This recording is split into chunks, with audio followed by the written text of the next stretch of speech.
আমরা social media অনেক ধরনের কথা দেখছি। সেখানে কখনো উঠছে যে ভোটার মাইগ্রেশন হয়েছে বিপুল সংখ্যক ঢাকা সহ বেশ কিছু জায়গায়। আমরা দেখছি অনেক বোরখা তৈরির কথা বলা হচ্ছে।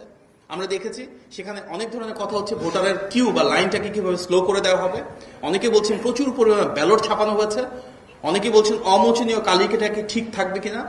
এই অনেকগুলো বিষয় আছে যেখানে আমাদের মূল উদ্দেশ্য বা লক্ষ্য হওয়া উচিত সবাই মিলে যেটা সত্য, যেটা সঠিক সেটা উপস্থাপন করা, যেন কোনো নির্দিষ্ট রাজনৈতিক দল না, জনগণ তাদের ভোটটুকু প্রপারলি দিতে পারে, জনগণের ভোটটুকু ঠিক মতন কাউন্ট করা হয় এবং আমরা একটা অবাধ, সুষ্ঠু এবং গ্রহণযোগ্য নির্বাচন সত্যিই ফেরত পাই। আমাদের গণতান্ত্রিক অভিযাত্রায় কিন্তু গণতন্ত্রের চতুর্থ যে স্তম্ভ মিডিয়া, গণমাধ্যমের অনেক বড় একটা ভূমিকা রয়েছে। ফ্যাসিবাদের সময় আপনারা লড়াই করেছেন, অনেক টেলিভিশন চ্যানেল, নিউজ পেপার বন্ধ হয়েছে, অনেক সাংবাদিক কিন্তু জীবনও দিয়েছেন, প্রচুর সাংবাদিক মামলার শিকার হয়েছেন, হামলার শিকার হয়েছেন। তখন আপনারা সত্যের পথে ছিলেন, ন্যায়ের পথে ছিলেন এবং ইনশাল্লাহ আগামী 12 ফেব্রুয়ারি যে নির্বাচন অনুষ্ঠিত হতে যাচ্ছে সেই গণতান্ত্রিক অভিযাত্রা আপনারা সেই ভূমিকাটা রাখবেন। ইনশাল্লাহ বিএনপি যদি রাষ্ট্র পরিচালনায় আসে, পূর্ববর্তী সরকারগুলোর মতন করি আমরা নিশ্চিত করব সর্বোচ্চ যেন প্রেস ফ্রিডম থাকে।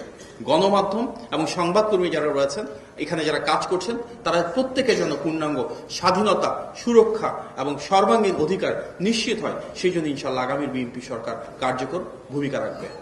আমাদের নেতা জনাব তারেক রহমান, আমরা দেখেছি ফ্যাসিবাদের সময় সবচেয়ে বেশি বাক স্বাধীনতা হরণের শিকার হয়েছিলেন। আইনের মাধ্যমে, আদালতের মাধ্যমে ওনার কথা বলার অধিকার কেড়ে নেওয়া হয়েছিল। সুতরাং আগামীর বাংলাদেশে আমরা সেই বাক স্বাধীনতা সবার জন্য প্রতিষ্ঠা করতে চাই মানবাধিকার, প্রতিষ্ঠা করতে চাই আইনের অনুশাসন এবং সেক্ষেত্রে কিন্তু সমাজের সব শ্রেণী এবং পেশার মানুষের মতন করে আপনাদের সবারও একটা বড় ভূমিকা রাখতে হবে। এবং আসুন আমরা সবাই মিলে যে কোনো ধরনের নির্বাচনের অনিয়ম, কারচুপি এবং ইঞ্জিনিয়ারিং এর বিরুদ্ধে দেশের জন্য, দেশের মানুষের জন্য একসাথে কাজ করে যাই।